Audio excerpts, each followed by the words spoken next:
खुद की लगन नहीं होगी तो क्या कोई माँ बाप उसको पढ़ा सकता है? नहीं। पढ़ा सकता है? नहीं। लेकिन मैं ऐसा बच्चा नहीं था। सच में मैं अच्छा बच्चा था और पढ़ाई लिखाई में मेरा मन भी लगता था। लेकिन मैं भी जब मैं 6th-7th क्लास के अंदर था तो उस समय मेरे सामने एक बड़ा चैलेंज आया। मुझे उस समय अब तो ये नमोनिया की बीमारी को ज़्यादा बड़ी मानी नहीं जाती, उस समय नमोनिया की बीमारी को ना बहुत बड़ी मानी जाती थी। तो नमोनिया की बीमारी हुई जो मुझे कई महीनों तक चली, जिसके करके मेरा स्कूल छूट गया। और वो इस लेवल पर गई कि जैसे मेरी मदर बताती है कि मेरे जो रिश्तेदार होते थे उस सब ने उम्मीद छोड़ दी थी कि ये लड़का इस दुनिया में रहेगा। लेकिन परमात्मा को जो मंजूर था, हमें आपको मिलना भी तो था ना। yes. तो वहाँ से रिकवरी हुई और होने के बाद दोबारा से जब स्कूल गए तो सारा काम छूट गया था। जब बच्चे का काम छूट जाता है, क्लास के अंदर जो होशियार बच्चे होते हैं कहाँ बैठते हैं? आगे। जो मीडियम होते हैं कहाँ बैठते हैं? तो पीछे कौन बैठता है फिर? है जी?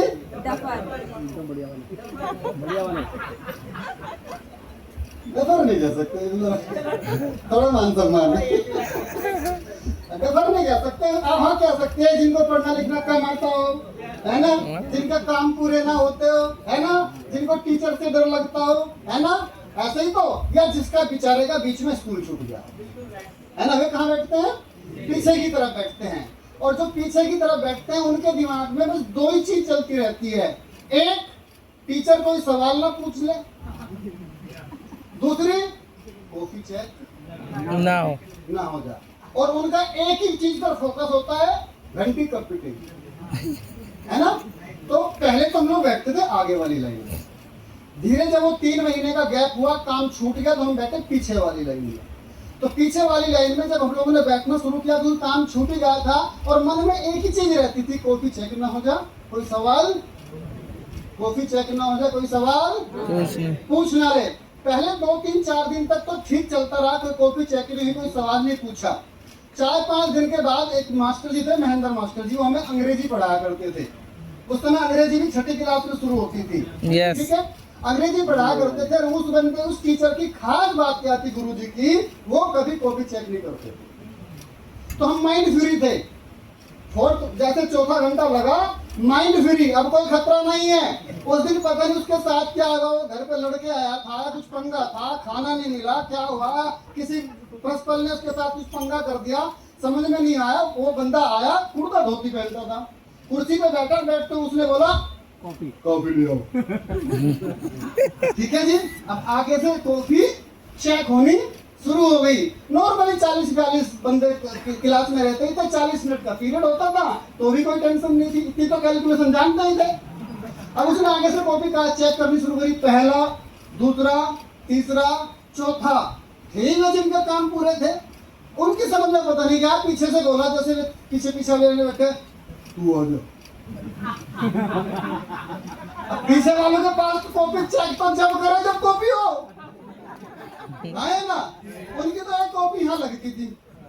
ठीक है, वो ले आया कॉपी, उसकी काफी देर तक उसने वो पेज पलटे, उसने बताया काम कहाँ हो रहा तेरा, पहले उसने कभी कभी थोड़ा बहुत लिख रखा होगा अलग अलग उसने थपेड़े मारने शुरू किए और पुराने आदमी जो मारे थे खींच के। ठीक है नहीं भाई, वो 4-5 थपेड़े में नचा दिया, थपेड़े उसके बज रहे थे, चौथा नंबर मेरा था, धुआं मेरा निकल रहा था।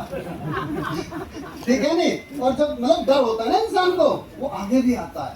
तो उसने पहले वाले के थप्पड़ मारे, कोई बात नहीं, दूसरे वाले को बुलाया, उसका भी काम पूरा नहीं था, उसके भी थपेड़े मारे, तीसरे वाले को बुलाया, तीसरे वालों को उसने ऐसे करके,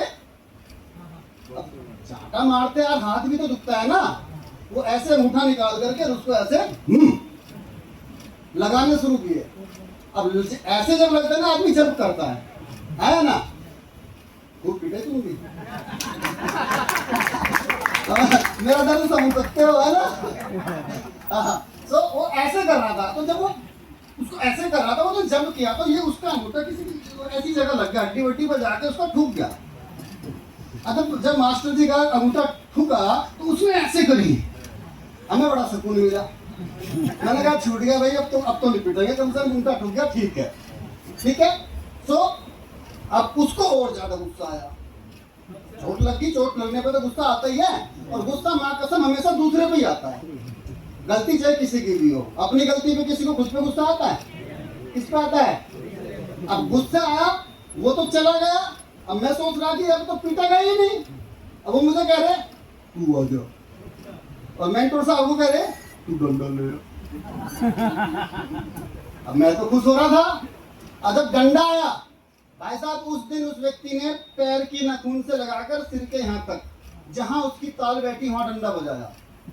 मैं कभी नहीं पिटा इतना, ना पहले ना बाद में। तो भाई उस दिन उसने खूब तसल्ली करी अपनी, और मैं रोने भी लगा, आंखों में पानी भी खूब रहा। और घर जाएं तो घर से हम स्कूल आना नहीं चाहते थे उस समय घर वाले, अब घर से स्कूल ना आए तो घर वाले तोड़े, और स्कूल में जाए तो मास्टर तोड़े।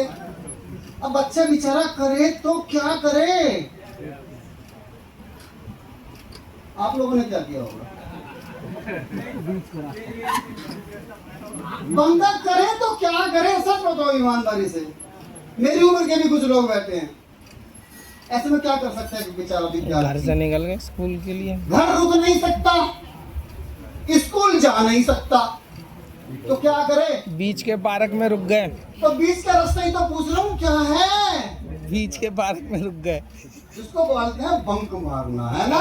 क्या है बंक? जब तक मारते हैं जब तक अच्छा लगता है, बंक जब तक मारते हैं जब तक अच्छा लगता है, लेकिन बंक मारने से हम लोग जो पढ़ाई लिखाई वाला जो हमारी जिंदगी के अंदर इम्पोर्टेंट पार्ट होता है उसको मिस कर देते हैं, और वो मेरी जिंदगी से मिस हो गया।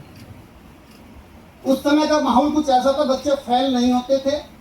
मेरी 7th भी हुई, 8th भी हुई, 9th भी हुई, और उस समय सबसे जो बड़ा प्रेशर होता था वो होता था बोर्ड का, है ना?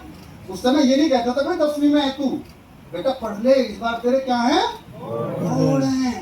और वो ऐसा एक सिनेरियो था उस समय का बोर्ड के एग्जाम पर उसका, उस समय कोई भी मिल लो, यार दोस्त रिश्तेदार परिवार कोई भी मिल ले, एक ही बात बोलता था, बेटा पढ़ ले, इस बार क्या है बोर्ड। इतना खतरनाक सिनेरियो बन जाता था उस समय। तो अगर आप गुजर रहे हो ना कहीं से, कुत्ता मिल जाए गली का, वो भी भो भो भो करके बोलता था पढ़ ले बोर्ड है इस बार।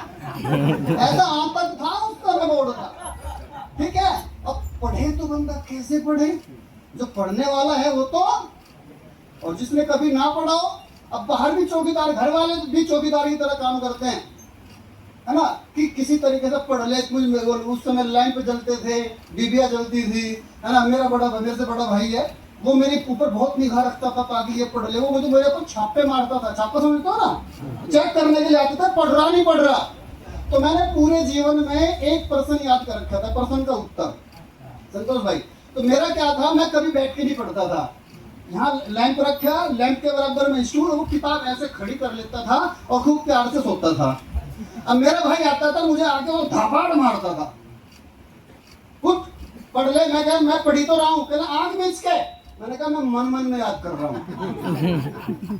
अब फिर वो पापा को बोलता था ये सो रहा है, मैं कॉन्फिडेंस के साथ कहता था मैं पढ़ रहा हूँ, चल मेरे से सुन लो। एक सवाल तो याद था ही ना मेरे। तो ये मेरा चलता रहा, और मुझे परमात्मा ने इतना साथ दिया। जब आपकी नियत सही होती है ना, परमात्मा साथ देता है। मेरी इंटेंशन तो खराब नहीं थी ना। तो मैं एग्जाम देने के लिए गया, भाई साहब मेरे से अगली तरफ बहुत होशियार बच्चा, और पिछली तरफ उससे भी ज्यादा होशियार, माँ कसम 57% नंबर आए मेरे सेकंड डिवीजन 10th में। मेरा कॉन्फिडेंस लेवल बढ़ गया।